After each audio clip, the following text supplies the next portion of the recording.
you line up the moves.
Go-to move there. Do it.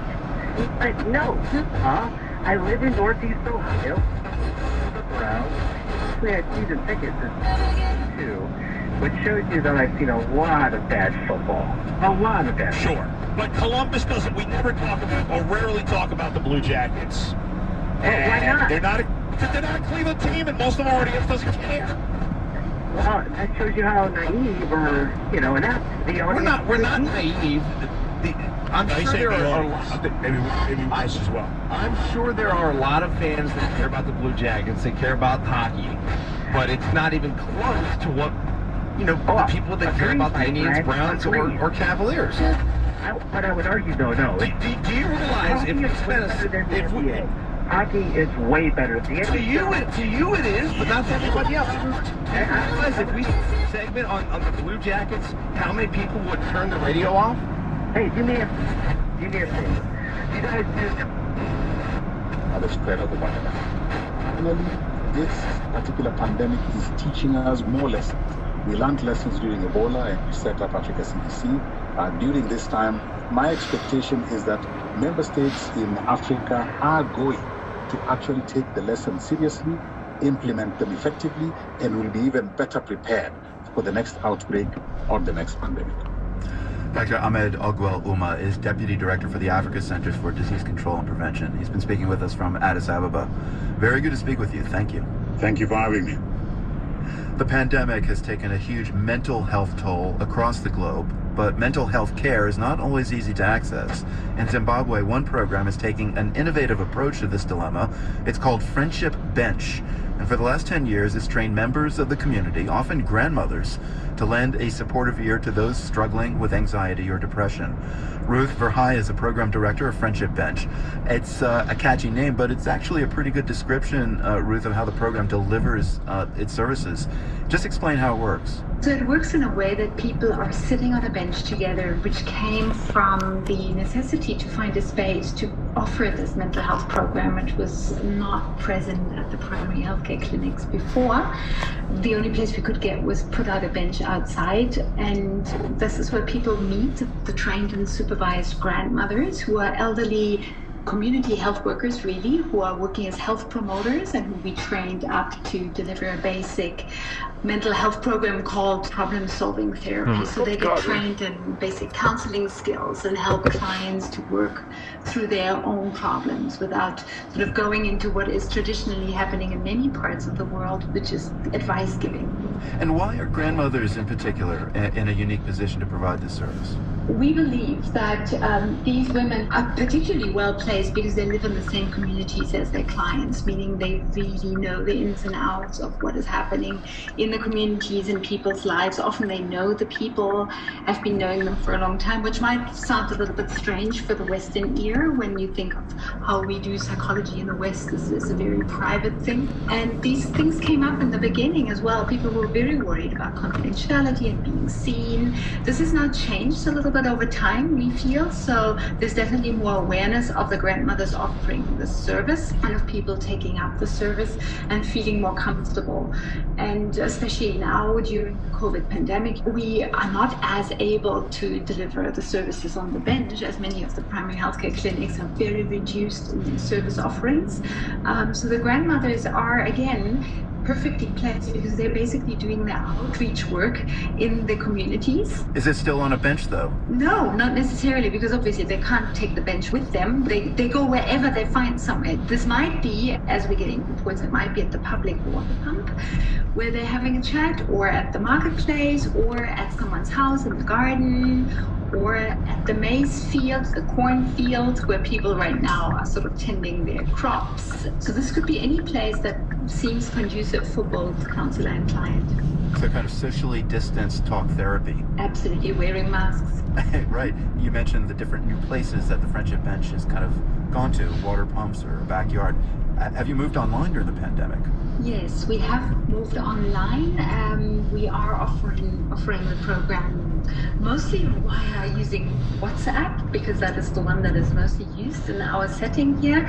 It has a lot of challenges, and one that is the biggest challenge for people is just the costliness of it. So other challenges that are being explained to us are that people share phones, or again, it is even more complicated to have a private space with the phone, and often connectivity is disturbed as we are, a lot of people wouldn't have access to Wi-Fi, so it's really just the network connectivity, and that is often not as well happening. And then, like I said, the costs are a problem, so calls might be interrupted, and it also just shorter. So we as Friendship Bench, we are supporting financially the grandmothers to be able to reach out to clients, and we're learning of how this all works best. Interestingly enough, we are being told by our counselors that clients are still preferring to see people face to face. These are grandmothers, though, high-risk group. How soon will they be able to get vaccinated? Are they already? No, we have not had vaccinations happening here in Zimbabwe, as to my knowledge, and this is absolutely one of our main concerns. So we have distributed masks, we explain all the COVID regulations that have to be adhered to, and the grandmothers, being health promoters, are being educated about that from the employer, from the city health authorities as well. And there are those very, very dedicated and continue to do their work just as because they find it so important and so fulfilling and meaningful. Ruth Verhey, the psychologist and program director at Friendship Bench, a community-based mental health care organization in Zimbabwe. Thank you for your time and for the work you're doing. Thank you very much. Thanks for listening.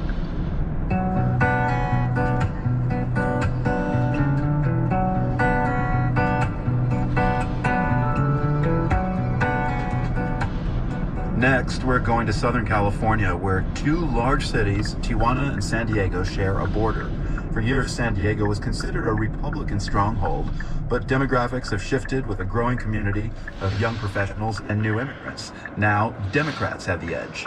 From San Diego, Max Rivlin-Nadler with KPBS reports on how one Latina has changed politics in that county. Happy Sunday from National City, where it's actually raining a lot, but I'm knocking on doors because I know this election's super important. Nora Vargas walked in the rain in National City, a few miles north of the U.S.-Mexico border, going door to door asking people to support her campaign. This was during the primary elections last year. She was running for County Board of Supervisors, where there hadn't been a competitive election in 25 years.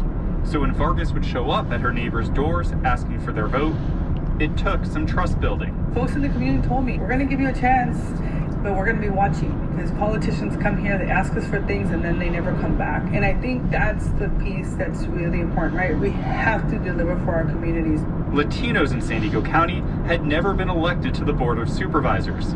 in a county where they make up 33% of the population. But that changed in November's election. The results are showing Nora Vargas with a healthy lead at 54.5%. Vargas, a Planned Parenthood executive, became the first Latina and immigrant on the board of supervisors. She was born in Tijuana. Her mother was a U.S. citizen, her father a Mexican citizen, something that's pretty common in this cross-border community. Going back and forth between two nations is where she believes her political journey began. I think when I realized that I was in a very unique state because I was able to cross the border, and that's when it hit me, what can I do to make the world better for other people? And I think politics was an avenue for me to do that. For Latinas in San Diego, there wasn't a roadmap to political power, so Vargas had to look elsewhere. To be a Mexicana, a Latina, and then later on, what my friends would say, an honorary Chicana, I really count my blessings that I grew up in a family where going out away to college was actually encouraged, that I needed to see the world. Watching her own mother work in local nonprofits and her grandmother run a cross-border business, she told me they were unintentional feminists, a perspective she brought to a Jesuit university in San Francisco. Having those conversations about what feminism was and what women's rights were, and then me trying to figure out, well, what does that mean to communities of color or for people who don't have access or opportunities? Vargas found a place at Planned Parenthood, where she eventually became an executive. You know, I was a patient at Planned Parenthood